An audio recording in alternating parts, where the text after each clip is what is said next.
রব্বানা ওয়ালা তাহমিল আলাইনা ইসরান কামা হামালতাহু আলাল্লাযীনা মিন ক্বাবলিনা। আল্লাহ আমাদের উপর এমন বোঝা চাপায়া দিবেন না যা পূর্ববর্তী জাতির উপর আপনি চাপায়া দিবেন। রব্বানা ওয়ালা তুহাম্মিলনা মা লা তাকাতা লানা বি। আল্লাহ এমন জিনিস চাপায়া দিবেন না যা বহন করার সাধ্য আমাদের নাই, শক্তি নাই। ওয়াফু আন্না, আমাদেরকে মাফ করেন। ওয়াগফির লানা, ক্ষমা করেন। ওয়ারহামনা, দয়া করেন। আনতা মাওলানা, আপনি আমাদের অভিভাবক।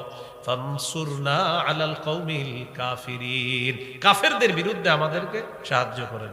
এই শেষের দুইটা আয়াত সূরা বাকারার 285 আর 86। 85 নম্বর আয়াতে ইয়াকিন, তাওহীদ, বিশ্বাস, আমি আল্লাহকে বিশ্বাস করি, এই ঘোষণা দিচ্ছেন।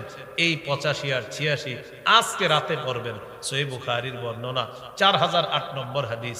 রাসূলুল্লাহ সাল্লাল্লাহু আলাইহি সাল্লাম বলেন, আল আয়াতান মিন আখিরি সূরাতিল বাকারা, সূরা বাকারার শেষের দুইটা আয়াত, মান ক্বারাআহুমা ফি লাইলাতিন কাফাতা, কোন ব্যক্তি যদি এই দুইটা আয়াত পড়ে ঘুমায় সারা রাত তার জন্য যথেষ্ট হয়ে যাবে। সুবহানাল্লাহ। কোন দুই আয়াত? সূরা বাকারার শেষ দুই আয়াত। তো এর মধ্যে 85 নম্বর আয়াতে আছে আল্লাহর প্রতি বিশ্বাস, রসুলের প্রতি বিশ্বাস, কিতাবের প্রতি বিশ্বাস, ফেরেশতাদের প্রতি বিশ্বাস। এখানে একটা বিষয়, আল্লাহকে দেখি না, বিশ্বাস করি, ফেরেশতাদেরকে দেখি না, বিশ্বাস করি। ফেরেশতাদের ব্যাপারে আমাদের আকীদা, ফেরেশতারা হলো আল্লাহর গোলাম। বলেন ফেরেশতারা কি? আমরা কি? গোলাম। বলেন আমরা কি? বলেন আমরা ইবাদ। বলেন আমরা ইবাদ। ফেরেশতারাও ইবাদ। ফেরেশতারা ইবাদ নি, কি বলেন? সূরা আম্বিয়া 26-27 নম্বর আয়াত আল্লাহ বলেন, ওয়াকালু ইত্তাখাযার রহমানু ওয়ালাদান সুবহানা, কাফেররা বলে আল্লাহ রহমান সন্তান গ্রহণ করেছে। বলেন নাউযুবিল্লাহ। কাফেররা বলে, ওয়াকালু, কাফেররা বলে, ইত্তাখাযার রহমানু ওয়ালাদা, রহমান সন্তান গ্রহণ করেছে। সুবহানা, আল্লাহ সন্তান গ্রহণ করা থেকে পুত পবিত্র। কাফেররা বলে ফেরেশতারা আল্লাহর সন্তান, নাউযুবিল্লাহ। তাহলে ফেরেশতারা কি? আল্লাহ বলেন বাল ইবাদুম মুকরামুন, ইবাদ ইবাদ ইবাদ, বাল ইবাদুম মুকরামুন, বাল ইবাদ ইবাদ ইবাদুম মুকরামুন। ফেরেশতারা আল্লাহর সম্মানিত বান্দা, গোলাম।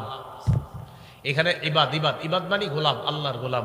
আমরাও ইবাদ, ফেরেশতারা ইবাদ। আমরা ইবাদ, এটাও আছে সূরা ফুরকানের 63 নম্বর আয়াত, ওয়া ইবাদুর রহমানিল্লাযীনা ইয়ামশুনা আলাল আরদি হাওনা, রহমানের গোলাম তারা যারা দুনিয়াতে নত হয়ে চলে। আর সূরা আম্বিয়ার 26 নম্বর আয়াতে আল্লাহ বললেন বাল ইবাদ বাল হুম ইবাদুম মুকরামুন, ফেরেশতারা হলো আল্লাহর সম্মানিত গোলাম। তবে তারা কি করে? লা ইয়াসবিকুনাহু বিল কওল, তারা আগে কথা বলে না। ওয়া হুম বিআমরিহি ইয়ামালুন, বরং আল্লাহর হুকুমে তারা কাজ করতে থাকে সার্বক্ষণিক। লা ইয়াসবিকুনাহু বিল কওল, তারা কোনো কথা আগে বলে না, আল্লাহর হুকুমের অপেক্ষায় থাকে। ওয়া হুম বিআমরিহি ইয়ামালুন, আল্লাহ যা বলে এই হুকুম অনুযায়ী তারা আমল করতে থাকে, কাজ করতে থাকে। বাতাস নিয়ন্ত্রণ করে, আসমান জমিনের নিচে কত কিছু নিয়ন্ত্রণ করে। আমাদের মুখে যে খাবার যায়, এই খাবারের পিছনে আল্লাহর অসংখ্য অগণিত ফেরেশতা কাজ করতে থাকে। চলে একটা জিনিস বলেন, বলেন আমরা ইবাদ, ফেরেশতারাও ইবাদ। আমরা গোলাম, ফেরেশতারাও গোলাম। আমরা দাস, ফেরেশতারাও দাস। আমরা আল্লাহর দাসত্ব করি, ফেরেশতারা আল্লাহর দাসত্ব করে। পার্থক্য, আমাদের গুনাহের যোগ্যতা আছে, তাদের গুনাহের যোগ্যতা নাই। তাই তো আমরা যোগ্যতা থাকা সত্ত্বেও গুনাহ করি না বলে আমরা শ্রেষ্ঠ। মানে গুনাহ করার যোগ্যতা আছে, তো আমার বান্দা গুনাহ করে না। এই জন্য আল্লাহ বলছেন, এই জন্য তো আদম সন্তান শ্রেষ্ঠ। এর গুনার যোগ্যতা আছে, করে না, এই জন্য আদম সন্তান শ্রেষ্ঠ। মনে আসিনি কোথায় আছি? দাওয়াতের পারিভাষিক অর্থ। হ্যাঁ, আল্লাহর দিকে দাওয়াত দেওয়া মানে আল্লাহর বিশ্বাসের দিকে দাওয়াত দেওয়া, এগুলো আবিধানিক পারিভাষিক অর্থ। শায়েখ খিজির রহমতুল্লাহি আলাইহি বলেন, দাওয়াতের পারিভাষিক অর্থ হলো হাসসুন নাসি আলাল খায়রি ওয়াল হুদা ওয়াল আমরি বিল মারুফ ওয়ান নাহyi আনিল মুনকার। হেদায়েত, কল্যাণ, সৎ কাজের আদেশ, অসৎ কাজের প্রতি নিষেধের প্রতি উৎসাহিত করার নাম দাওয়াত। দাওয়াতের ধারাক্রম, কিভাবে দাওয়াত আমাদের নবী পর্যন্ত আসলো। সূরা আরাফের 65 নম্বর আয়াতে আল্লাহ বলেন, ওয়া ইলা আদিন আখাহুম হুদা فقال يا قوم اعبدوا الله ما لكم من إله غيره। আদ জাতির নিকট তাদের ভাই হুদকে পাঠাইলাম, তিনি তাদেরকে দাওয়াত দিলেন, হে আমার সম্প্রদায়, তোমরা আল্লাহর ইবাদত করো, তিনি ছাড়া তোমাদের কোনো ইলাহ নাই। সূরা আরাফের 73 নম্বর আয়াতে আল্লাহ বলেন, ওয়া ইলা সামুদ আখাহুম সালিহা فقال يا قوم اعبدوا الله ما لكم من إله غيره। সামুদ জাতির নিকট তাদের ভাই সালেহকে প্রেরণ করলাম, তিনি তাদেরকে দাওয়াত দিলেন, হে আমার সম্প্রদায়, তোমরা আল্লাহর ইবাদত করো, তিনি ছাড়া কোনো ইলাহ নাই। সূরা আরাফের 85 নম্বর আয়াতে আল্লাহ বলেন, ওয়া ইলা মাদিয়ানা আখাহুম শুআইবা, আমি মাদিয়ান বাসীর নিকট শুআইব নবীকে প্রেরণ করলাম। ফাকালা ইয়া কওমি ইবুদুল্লাহ, শুআইব নবী তাদেরকে বললেন, হে আমার সম্প্রদায়, তোমরা আল্লাহর ইবাদত করো। এইভাবে করতে করতে আমাদের নবী পর্যন্ত আসলেন। সূরা মাঈদার 67 নম্বর আয়াতে আল্লাহ বলেন, ইয়া আইয়ুহার রাসূল বাল্লিগ মা উনজিলা ইলাইকা মির রাব্বিক, নবী আপনার প্রতি যা নাজিল করা হয়েছে আপনি তা প্রচার করেন, আপনি তা তাবলীগ করেন। কি করেন বলেন সবাই, কি করেন? তাবলীগ। বলেন তাবলীগ কি করেন? হ্যাঁ, প্রচার করেন। খুব মন দিয়ে শুনেন। আজকের আলোচনার সবচেয়ে মূল অংশে আমরা চলে আসতেছি। তো কি বললেন? আপনি তাবলীগ করেন, প্রচার করেন। আচ্ছা, তো রাসূলুল্লাহ সাল্লাল্লাহু আলাইহি সাল্লাম প্রচারের কাজ শুরু করলেন। সূরা শুআরার আয়াত নাজিল করলেন আল্লাহ, ওয়া আনদির আশিরাতাকাল আকরাবিন। গোপনে অনেক কাজ করছেন, এবার প্রকাশ্যে দাওয়াত দিতে হবে। আপনি আপনার নিকটাত্মীয়দেরকে জাহান্নামের ভয় দেখান। সহিহ বুখারীর বর্ণনা, 4770 নম্বর হাদিস। সাইদা রাসূলুল্লাহ সাল্লাল্লাহু আলাইহি ওয়াসাল্লাম আলা সাফা, নবী সাফা পাহাড়ের উপর উঠলেন। ওঠার পর আল্লাহ নবী ডাক দিলেন, ইয়া বানি আদিয়িন ইয়া বানি ফিহরিন লিবুতুনি কুরাইশিন। কুরাইশের বিভিন্ন এলাকার নাম ধরে ধরে ডেকে বললেন, ও কুরাইশের সম্প্রদায়রা, তোমাদের সাথে আমার কথা আছে, একটু আসো। দলে দলে মানুষ আল্লাহ নবীর কথা শোনার জন্য আসতে লাগলেন। ফাজালার রাজুলু ইযা লাম ইস্তাতি আইয়াখরুজা আরসালা রাসূলান লিয়ানজুরা মা হুয়া। কোন ব্যক্তি যদি না আসতে পারছে, অন্য কাউকে পাঠিয়ে দিয়েছে, যাও মুহাম্মদ কি বলে একটু শুনে আসো। মানে একজন যাইতে পারে নাই, আরেকজন পাঠিয়ে দিয়েছে, যাও তো, মুহাম্মদ ডাকছে, যেতেই হয়। সাল্লাল্লাহু আলাইহি ওয়াসাল্লাম, মুহাম্মদ ডাকছে, যেতেই হয়, তো দেখো কি বলে সাল্লাল্লাহু আলাইহি ওয়াসাল্লাম। তো আপনার সবাই আসছে নবীজির কথা শুনতে। যা আবু লাহাবিন ও কুরাইশ, আবু লাহাব আসছে, কুরাইশরাও আসছে।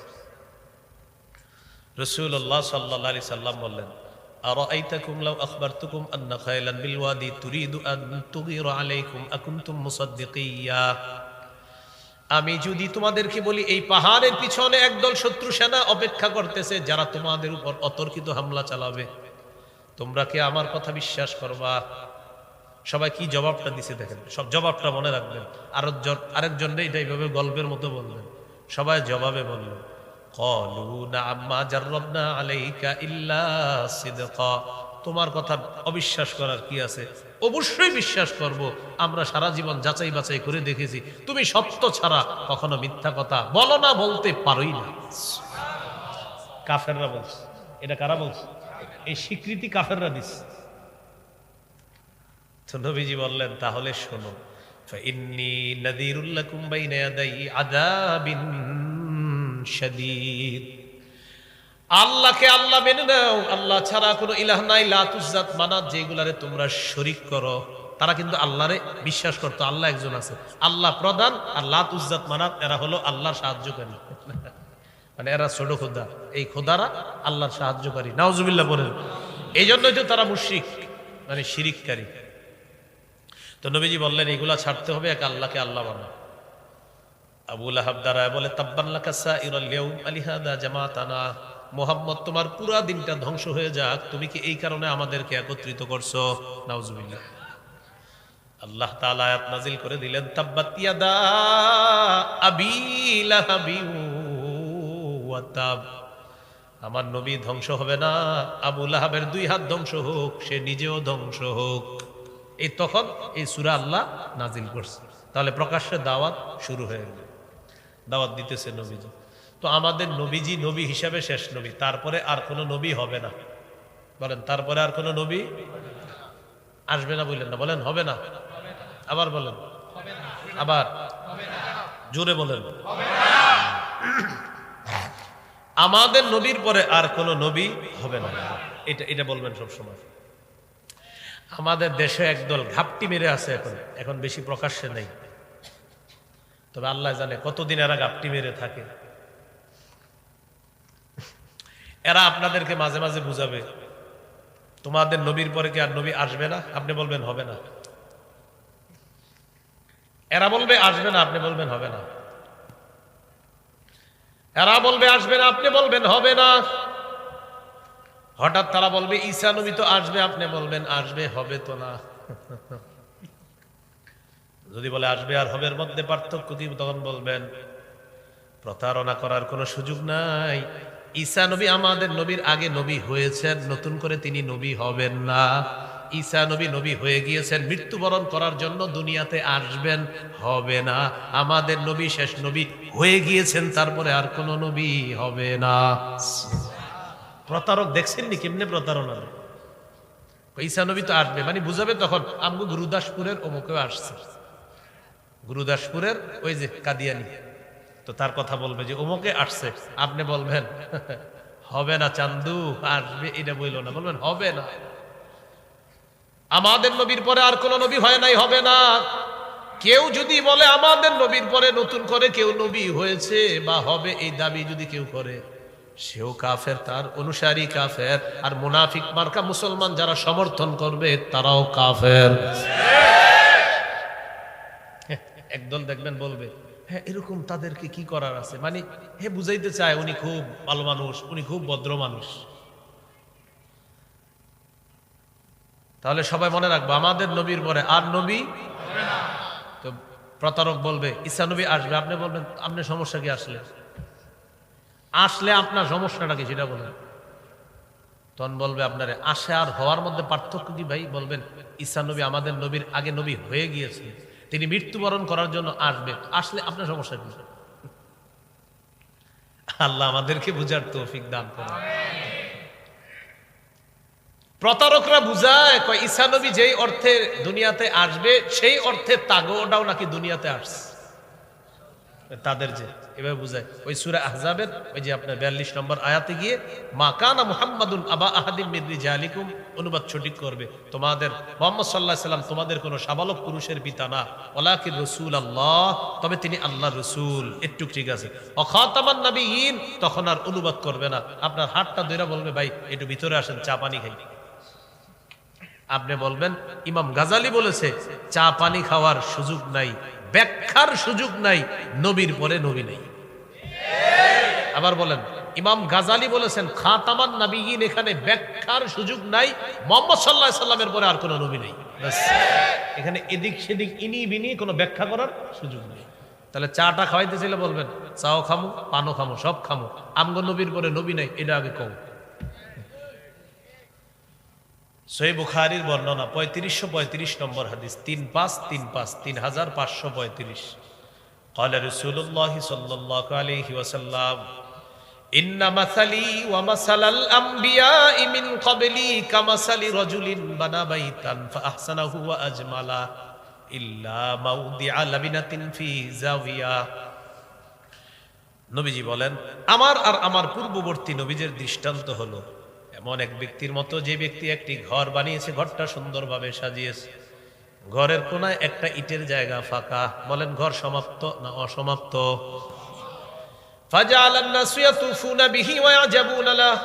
মানুষ এই ঘরটা চারপাশে ঘুরে আর আশ্চর্য হয়, এত সুন্দর একটা ঘর। তবে ঘরের কোনায় যখন একটা ইট না দেখে তখন আরো বেশি আশ্চর্য হয়ে বলে আল্লাহ উদিআত হাদিহিল লাবিনা, এই ইটটা কেন লাগানো হলো না? আমাদের নবী বলেন আদম থেকে ঈসা নবী পর্যন্ত নবুয়তের ঘর আল্লাহ সাজাইছেন, একটা ইটের জায়গা ফাঁকা, মানি হলো আনাল্লাবিনা, আমি মুহাম্মদ হলাম সেই ইট। সাল্লাল্লাহু আলাইহি সাল্লাম। আনা খাতামুন নবিয়্যিন লা নাবিয়্যা বাদি, আমি শেষ নবী, আমার পরে আর কোন নবী হবে না। মাশাআল্লাহ, আমার পরে আর কোন নবী হবে না। আমার মাধ্যমে ওই ইটের জায়গা পূরণ করে আল্লাহ তাআলা নবুয়তের ঘরের সৌন্দর্যের সমাপ্ত আল্লাহ করে দিয়েছেন। তো এখন কথা হলো, আমাদের নবীর পরে যেহেতু আর কোনো নবী হবে না, এখন নবীর এই তাবলীগের কাজ কারা করবে? সহিহ বুখারী 3461 নম্বর হাদিসে আল্লাহ নবী বলেন, বাল্লিগু আন্নী ওয়ালাউ আয়া, আমার পক্ষ থেকে একটা আয়াত যদি তোমরা জানো, অন্যের কাছে পৌঁছায় দাও, প্রচার করে দাও, তাবলীগ করে দাও। পৌঁছায় দাও, তাবলীগ করো, প্রচার করে দাও, নবীজি বলে দিলেন। এখন কথা হলো, আমরা এটা প্রচার করব কেন? সূরা আলী ইমরানের 110 নম্বর আয়াতে আল্লাহ বলেন, কুনতুম খায়রা উম্মাতিন উখরিজাত লিন-নাস তা'মুরুনা বিল মা'রুফি ওয়া তানহাউনা আনিল মুনকার ওয়া তু'মিনুনা বিল্লাহ। তোমরাই শ্রেষ্ঠ উম্মত, তোমাদেরকে মানুষের কল্যাণের জন্য বের করা হয়েছে। কেন শ্রেষ্ঠ জানো? তোমরা সৎ কাজের আদেশ করবা, অসৎ কাজের নিষেধ করবা, তাই তোমরাই শ্রেষ্ঠ উম্মত। সহিহুল জামে হাদিসের কিতাব বুখারী তো আছে। তাহলে আমাদের কাজ সৎ কাজের আদেশ করা, অসৎ কাজের নিষেধ করা। আমাদের সমাজে সৎ কাজের আদেশ ভালোই হয়, কিন্তু অসৎ কাজের নিষেধ হয় না। রমজান মাসে আমরা ওয়াজ করি, ভাই রোজা ভাঙবেন না, রোজা রাখেন, রোজা রাখেন, মাশাআল্লাহ ভালো কথা। কিন্তু যে ব্যক্তিটা লাল কাপড় ঝুলায়া ঘন্টার পর ঘন্টা বিরিয়ানি বিক্রি করে, তাকে তো আমরা বাধা দেই না। এই রমজানও কিনা ঠিক থাকবো? হুজুর পুরা গঠন করবেন, টিম গঠন করবেন না, এই ফাইজলামের সুযোগ নেই। ইস মুসলমান কান্ট্রিতে রমজান মাসে দিনের বেলা বিরিয়ানি বিক্রি করবে, এই জাতীয় আর সুযোগ দেওয়া হবে না। এই মাঠে ঠিক না বাইরেও ঠিক? আচ্ছা, তাহলে সৎ কাজের আদেশ রোজা রাখা, অসৎ কাজের নিষেধ রোজা রেখা। দিনের বেলা বিরিয়ানি বিক্রি করা যাবে না, এই যে লাল কাপড় লাগায়া রোজাদার তোমরা অন্যদেরকে খাওয়াবা, এটা হবে না। এই অসৎ কাজের নিষেধ করতে হবে। মানুষকে আমরা নামাজের কথা বলি, সৎ কাজের আদেশ করলাম, কিন্তু যারা ঘন্টার পর ঘন্টা দাঁড়িয়ে দাঁড়িয়ে প্রতি বলে প্রতি ওভারে জুয়া খেলতেছে, তাদেরকে কয়জনে বাধা দিচ্ছে? প্রতি ওভারে ওভারে বলে বলে এই ওভারে 10 হবে, এই ওভারে 15 হবে, আর জুয়া খেলতেছে। আপনাদের এদিকে না থাকলেও বাংলাদেশে আছে এই জুয়া খেলা। এই যে জুয়া খেলে, এটা নিষেধ করতে হবে। এই যে জুয়া খেলা, এটা আপনি নিষেধ করতে হবে। কেন? আল্লাহ তাআলা বলেন, ইন্নামাল খামরু ওয়াল মাইসিরু ওয়াল আনসাবু ওয়াল আজলাম রিজসুম মিন আমালিশ শাইতান। বলেন জুয়া নাপাক। আবার জুয়া নাপাক। সবাই জুয়া নাপাক। এখন যে নাপাক কাজটা করতেছে, তারা আমরা বলি ভাই নামাজে চলেন, ঠিক আছে, তো ভাই জুয়া খেলেন না, এটা কয়জনে কইছে? তাহলে অসৎ কাজের নিষেধ করতে হবে। قال رسول الله صلى الله عليه وسلم من رأى منكم منكرا فليغيره بيده فإن لم يستطع فبلسانه فإن لم يستطع فبقلبه وذلك أضعف الإيمان। তোমাদের মধ্যে কেউ যখন অপছন্দনীয় কাজ দেখবা, শরীয়ত বহির্ভূত কাজ দেখবা, হাত দিয়ে বাধা দিবা। যখন বাৎসরিক কোনো অনুষ্ঠান দেখবা, যে অনুষ্ঠানের মধ্যে শিরিক হয়, যদিও সেটা নারায়ণগঞ্জে হয়, চেষ্টা করবা হাত দিয়ে বাধা দিবা। কি হয়? শিরিক, বাৎসরিক। নারায়ণগঞ্জে যদিও হয় না, এমনি পৃথিবীতে হয় আর কি, বাৎসরিক কিছু শিরিক হয়। কি শিরিক? বাৎসরিক শিরিক। জি, আপনারা চুপ থাকেন না। বাংলাদেশে এটাও অবস্থানে মাশাআল্লাহ ভালো অবস্থান আছে নারায়ণগঞ্জ শিরিকে। আমরা কি মনে করছেন আমি জানি না যে মাজার বেশি? ঘরে ঘরে ঝগড়া লাগে, আরেকটা মাজার, ঝগড়া লাগেই তো মাজার একটা হয়। এখানে কিসের? কোনার একটু মাটির সোয়াইন না বানাই লিছে।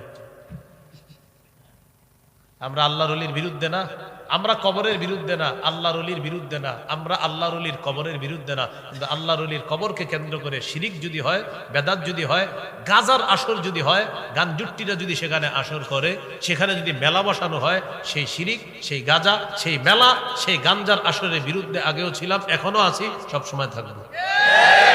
আমরা আল্লাহর ওলির বিরুদ্ধে? আমরা কি কবরের বিরুদ্ধে? না। এখন লাল কাপড় পরে একদল মিছিল করলো, আল্লাহর ওলির দুশ্মনেরা হুঁশিয়ার সাবধান। মিছিলটা সুন্দর হলো না, বলা উচিত ছিল গাঞ্জাখোরদের দুশ্মনেরা হুঁশিয়ার সাবধান। যে শিরিকের দুশ্মনেরা হুঁশিয়ার সাবধান। আপনি বলবেন ভাইয়া আপনি এইভাবে বলেন স্লোগানটা, শিরিকের দুশ্মনেরা হুঁশিয়ার সাবধান, বেদাতের দুশ্মনেরা হুঁশিয়ার সাবধান, গাঞ্জার দুশ্মনেরা হুঁশিয়ার সাবধান, মেলার দুশ্মনেরা হুঁশিয়ার সাবধান। এবার সঠিক স্লোগানটা শিখিয়ে দিয়ে বলবেন এবার ঠিক আছে, আসলে আমরা শিরিকের বিরুদ্ধে, আসলে বেদাতের বিরুদ্ধে। আপনাকে স্লোগান ঠিক আছে, আমরা আল্লাহর ওলির বিরুদ্ধে না, আল্লাহর ওলির কবরের বিরুদ্ধে না, কিন্তু আল্লাহর ওলির কবরকে কেন্দ্র করে যারা শিরিক করবে, নারায়ণগঞ্জের উলামায়ে কেরাম সুযোগ যে শিরিক করতে দেওয়া হবে না, এই ব্যাপারে সবাই একমত হতে হবে। এটা কঠিন ভূমিকা নিতে হবে না, শিরিক করতে দিয়েন না, আপনারা শিরিক করতে দিয়েন না। কি আশ্চর্য, এক জায়গায় গেছেন, এটা নাকি আবার এখন পিছন হয়ে বের হইতে হবে সেখান থেকে, মানে এইভাবে বের হতে হবে, এইভাবে মানে সামনে গেছেন দেখতে, এখন এইভাবে আসতে হবে। হ্যাঁ, ফাইজলামি কথাবার্তা নাকি? তো যাই হোক ভাই, বুঝার চেষ্টা করবেন। তাহলে তোমাদের মধ্যে কেউ যখন অপছন্দনীয় কাজ দেখবা, হাত দিয়ে বাধা দিবা। ফাইল্লাম ইয়াস্তাতি ফাবিলিসানিহি, হাত দিয়ে না পারলে জবান দিয়ে বাধা দিবা। ফাইল্লাম ইয়াস্তাতি ফাবিকলবিহি, জবান দিয়ে যদি না পারো কলব দিয়ে কি করবা? সবাই বলেন আরো জোরে, আরো জোরে। আজকে থেকে আর একটু বাড়ায় বলবেন, বলেন কলব দিয়ে বলেন। ঘৃণা করার পাশাপাশি অন্তরে প্ল্যান করা, কিভাবে এটা বাধা দেওয়া যায়।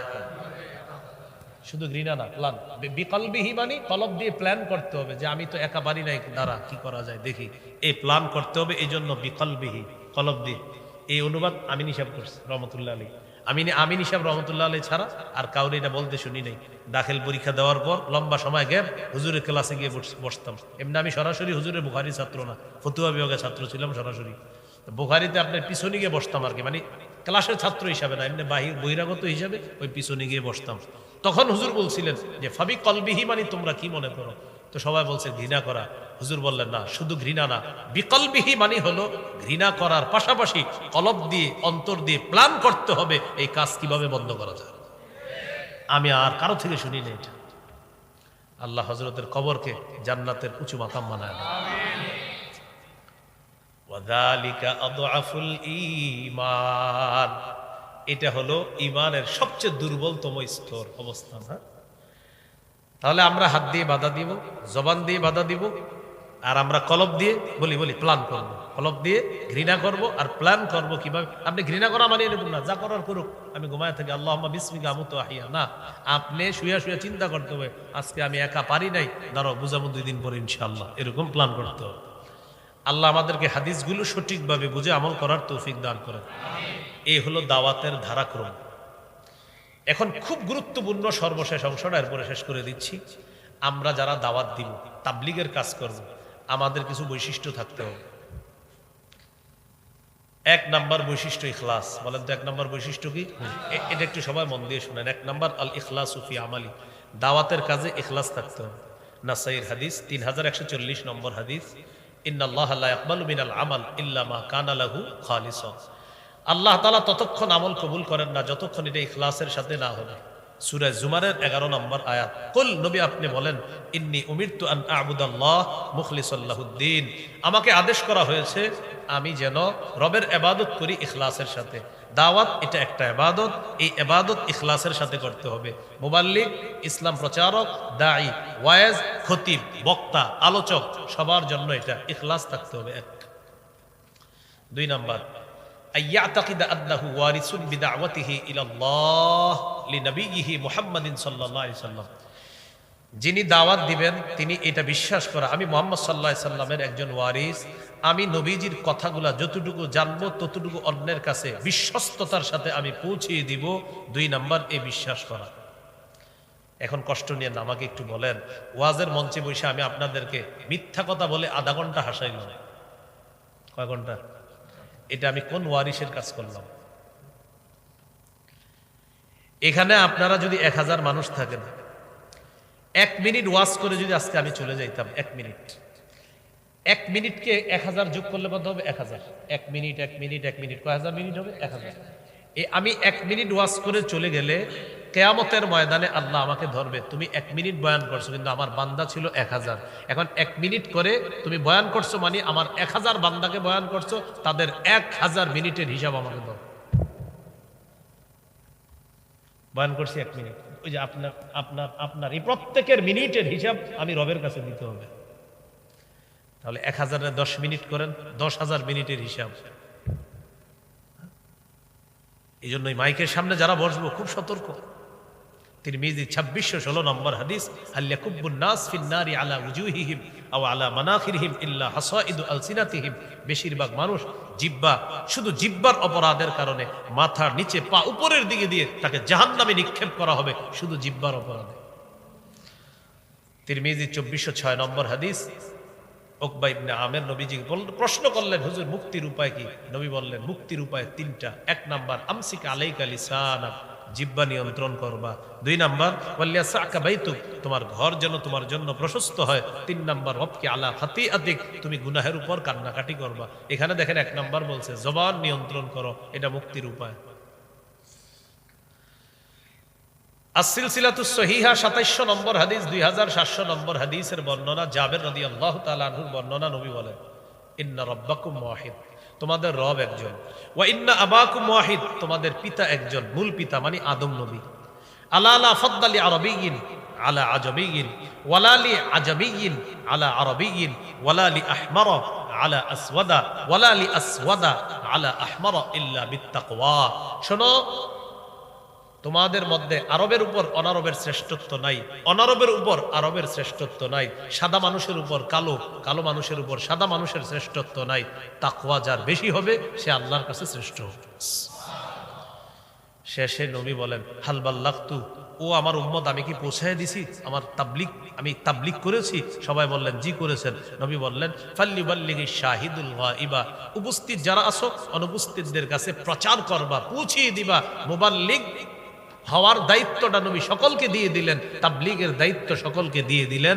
তাহলে আমি যে তাবলীগের কাজটা করব, আমার মনে রাখতে হবে আমি একজন নবীর ওয়ারিস হিসাবে এই কাজ করব। আমি রাসূল সাল্লাল্লাহু আলাইহি সাল্লামের এই আমানত অন্যের কাছে পৌঁছাবো। তো বলেন এই আমানত পৌঁছাইতে গিয়ে রাতের বেলা মানুষ হত্যা করা, এটা কোন আমানত? কষ্ট নিয়েন না। আপনারা একবার করলেন হত্যা 18তে, আবার হত্যা করলেন, মানুষ হত্যা, এটা কোন আমানত বলেন? কোন আমানত? এটা কে শিখাইল? কেউ কষ্ট নিয়েন না, এটা কে শিখাইলো এই কাজ? এই আগ্রাসী ভূমিকা আপনি নেওয়াটা। রাসূলুল্লাহ সাল্লাল্লাহু আলাইহি সাল্লাম দায়িত্ব দিয়ে দিয়েছেন 2 নাম্বার। 3 নাম্বার আইয়াকুনা সাবিতান, মজবুত ভাবে দাওয়াত দেওয়া, অবিচল ভাবে দাওয়াত দেওয়া। সূরা আনকাবুতের 14 নম্বর আয়াতে আল্লাহ বলেন ওয়ালাকাদ আরসালনা নূহান ইলা কওমিহি ফালাবিথা ফীহিম আলফা সানাতিন ইল্লা 50 আমা। আমি নূহ নবীকে তার জাতির মাঝে প্রেরণ করেছি, তিনি 950 বছর দাওয়াত দিয়েছেন, তারা খালি পালাইছে। দাওয়াত দিয়েছেন, তারা পালিয়েছে, তিনি মজবুত ভাবে দাওয়াত দিয়েছেন। তাহলে আমার কাজ দাওয়াত দেওয়া, প্রচার করা। গ্রহণ করবে কিনা আল্লাহ জানেন, না করুক, আমার কাজ প্রচার করা। সাবিত, অটল ভাবে। সহিহ বুখারীর বর্ণনা 240 নম্বর হাদিস, নবীজি কাবা চত্বরে নামাজ পড়তেছে, ওই পাশে কাফেররা বসা, আবু জাহেল, উতবা, সাইবা টাইবারা বসা। হঠাৎ বলতেছে আইয়ুকুম ইয়াজিউ বিজাজুরি আলি ফুলান, তোমাদের মধ্যে কে পারবা ইয়াজিউ বিসালা জাজুরি আলি ফুলান, অমুক এলাকায় যাইবা, যাওয়ার পর ওটের নারী বুড়ি গোবরগুলো আনবা, আনার পর ফায়াদউহু আলা যহরি মুহাম্মাদিন ইদা সাজাদা, মুহাম্মদ যখন সিজদায় যাবে তখন তার কাঁধের উপর রাইখা দিবা। ভাই ওই দূরের আওয়াজ লাগবে না বেশি, অনেক রাত হয়ে গেছে তো, দূরের আওয়াজটা একটু কমায় দেন, দূরেরটা ওনারা বুঝলেই হবে শুধু। তো দেখেন নবীজি সাল্লাল্লাহু আলাইহি সাল্লাম নামাজ পড়তেছে, আবু জাহেল বলল কে পারবা, অমুক এলাকায় যাবা, ওটের নারী বুড়ি পায়খানা আনবা, আনার পর মুহাম্মদের কাঁধের উপরে রেখে দিবা যখন সে সিজদায় যাবে। উকবা নামে এক পাপিষ্ঠ দাঁড়ায় বলল আমি পারবো। সে গেল, ওটের নারী বুড়ি পায়খানা আনছে, আনার পর নবীজি সিজদায় গেছে, নবীজির কাঁধের উপরে সত্যি সত্যি ওটের নারী বুড়ি পায়খানা রেখে দিস। নবীজি উঠতে পারতেছে না। আব্দুল্লাহ ইবনে মাসউদ রাদিয়াল্লাহু তাআলা আনহু বলেন ফাজালু ইয়াদহাকুনা ইউহিলু বা'দুহুম আলা বা'দিন। একবার কল্পনা করেন কাফেররা পাশে বইসা হাসতে হাসতে একজন আরেকজনের উপর পড়ে যায়, দেখো মুহাম্মদ রে কেমন দেখা যায়, হাসতেছে। ফাতেমা রাদিয়াল্লাহু তাআলা আনহা আসলেন, আসার পর এই গোবর, এই নারী বুড়ি পায়খানাগুলা নবীর কাঁধের উপর থেকে সরাইলেন। আল্লাহ নবী এরপরেও দাওয়াতের কাজ অব্যাহত রাখছেন, প্রচারের কাজ থেকে আল্লাহ নবী পিছপা হন নাই। 3 নাম্বার মুবাল্লিগের গুণাবলী হলো ইয়াকুনা সাবিতা, মজবুত ভাবে দাওয়াতের কাজ করা। 4 নাম্বার বলেন কথার কষ্ট, বলেন কর্মের কষ্ট সহ্য করতে হবে। কিসের কষ্ট? কথার কষ্ট, কর্মের কষ্ট। যেমন আমাদের দেশে তাবলীগের কাজ মাশাআল্লাহ যারা করতেছে তারা কথার কষ্ট প্রতি বছর সহ্য করে। আমাদের দেশে একদল ভাই বলে টঙ্গীর ময়দানে যাওয়া, এটার অনেক কিছু বলে, তো এটা কথার আঘাত, এটা সহ্য করতে হবে। যদিও এরা ইনশাল্লাহ সামনে বসে বলতে পারবে না, এমনি বলে, বুঝেন নাই? সামনে বসে না ইনশাল্লাহ, দলিলের সামনে আপনার ইনশাল্লাহ খালি দোয়া করবেন, কখনো আসলে দলিলের সামনে টিকবেই না। কি হবে না? হ্যাঁ, আপনারা অনেক অনুসারী থাকতে পারেন, ওই জাতীয় লোকদের নিয়ে আসবেন, এরকম এই মঞ্চে ওইখানে দাঁড় করায় দিবেন, আমাদের পক্ষের একজন দাঁড়াবে, দলিলের সামনে টিকবে না। বললাম তো, তাবলীগের এই কাজকে আপনি এদিক সেদিক বললেন না, না দলিল দিয়ে পারবেন না, সত্যি বলছি ইনশাল্লাহ পারবেন না।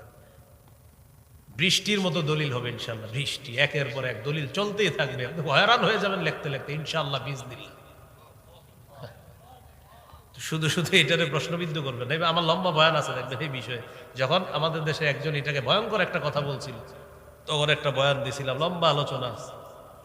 তো সে আলোচনার বিপরীতে কিছু বলতে পারে না, এমনি বলবে হ্যাঁ গুমরা, হ্যাঁ মিষ্টি মিষ্টি কথার সাথে মধুর সাথে বিষ মিশায় আমারে বলে, কিন্তু দলিলের সামনে জবাব দিতে পারে না। আল্লাহ আমাদেরকে বোঝার তৌফিক দান করেন। আমাদের নামাজের ভুল প্রমাণ করার চেষ্টা করা হয়েছিল না, অনেক চেষ্টা করে, যখন দলিলের বন্যা বয়ে গেল তখন লাগলো আমার পিছে, দলিলের পিছে আর লাগে না, এখন আমার পিছে, আবার পিছে লেগে লাভ নাই। দলিল দলিল কোরআন সুন্নাহ, বাস কোরআন সুন্নাহ নিয়ে আসে, এটা ইনশাল্লাহ। তো বলছিলাম হানাফি ফিক যারা অনুসরণ করেন, এটা আপনারা কখনো মনে এটা আনবেন না হানাফি ফিক অনুসরণ করেন মানে আপনি সঠিকভাবে আছেন। বরং যারা মাযহাব মানতেছেন তারা নিশ্চিন্তে সঠিক বিষয়ের উপর আসেন, নিশ্চিন্তে যে আপনাদের কোনো টেনশন নাই, এই টেনশন মুক্ত একটা জীবনে আছেন আপনারা।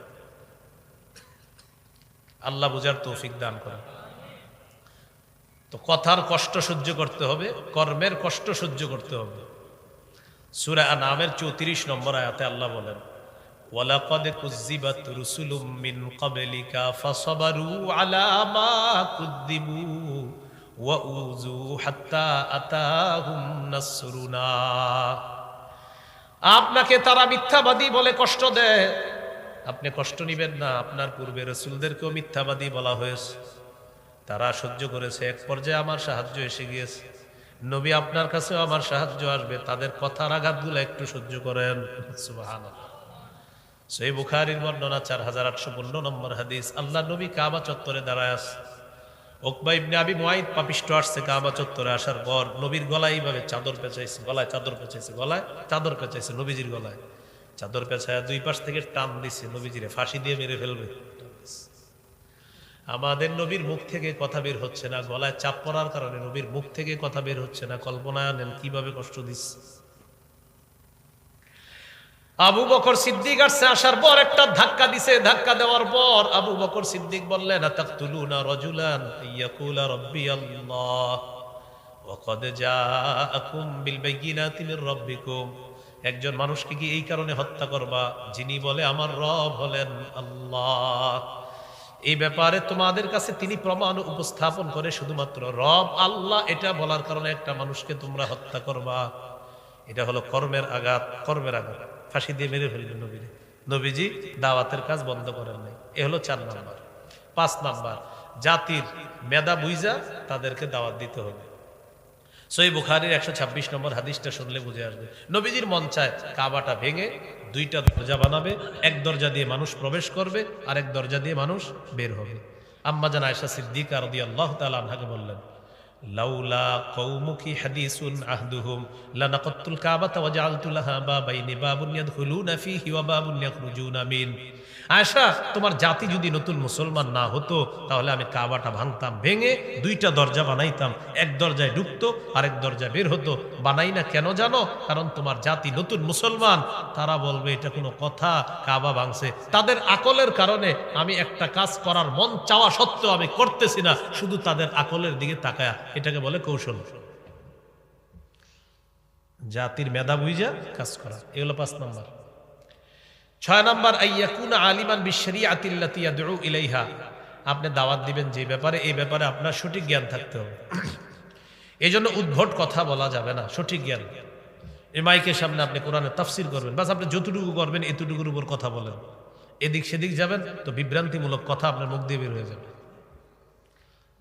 এই জন্য যতটুকু আছে ততটুকু, যে কোরআনে আছে লা খাযনা মিনহু বিল ইয়ামিন, আল্লাহ বলেন আমি তাকে পাকড়াও করব। মিনহু বিল ইয়ামিন, ইয়ামিন মানে ডান হাত। এখন কেউ যদি বলে যে বাম হাতের চেয়ে ডান হাত বেশি শক্তিশালী, তা আল্লাহ এই জন্য ডান হাত বলছে, আরে নাউজুবিল্লাহ, আল্লাহর আবার শিমাল আর ইয়ামিন আছে নাকি? আল্লাহর ইয়ামিন ও ইয়ামিন, শিমাল ও ইয়ামিন। আল্লাহর ইয়ামিন ও ইয়ামিন, শিমাল ও ইয়ামিন। এখানে নাউজুবিল্লাহ উদ্ভট তাফসীর করা হচ্ছে যে বাম হাতের চেয়ে ডান হাতের শক্তি না, রবেই শক্তিশালী। রবের আবার ডান বাম কি? রবের সব শক্তিশালী। এখানে আপনি একটার চেয়ে আরেকটা শক্তি মানে, তো জেনে শুনে তাফসীর করতে হবে, না হয় উল্টাপাল্টা কথা বের হবে। তো যেই বিষয়ে দাওয়াত দিবেন এই বিষয়ে জ্ঞান থাকতে হবে। এখন আপনি ইয়ামিন ইমানে কিনের কথা বলবেন, গাছতের আদব বলবেন, এগুলো আপনি সঠিকটা যাই না বলতে হবে, যতটুকু জানেন অতটুকু বলবেন। তো হুজুর এটা জানবো কার থেকে? আলেমদের কাছ থেকে, সোজা হিসাব। তো আলেমদের কাছ থেকে আমরা জানবো, এই জন্য আলেমদের তত্ত্বাবধানে আসতে হবে। বাস বুঝে আসুক না আসুক, লাখ লাখ আলেম ভুল করতে পারে না। তারা যেটাকে সঠিক বলতেছে এটাই সঠিক, এটা মেনে নেওয়া সৌভাগ্যের লক্ষণ, না মানা পথভ্রষ্টতার লক্ষণ। এটাই সোজা হিসাব।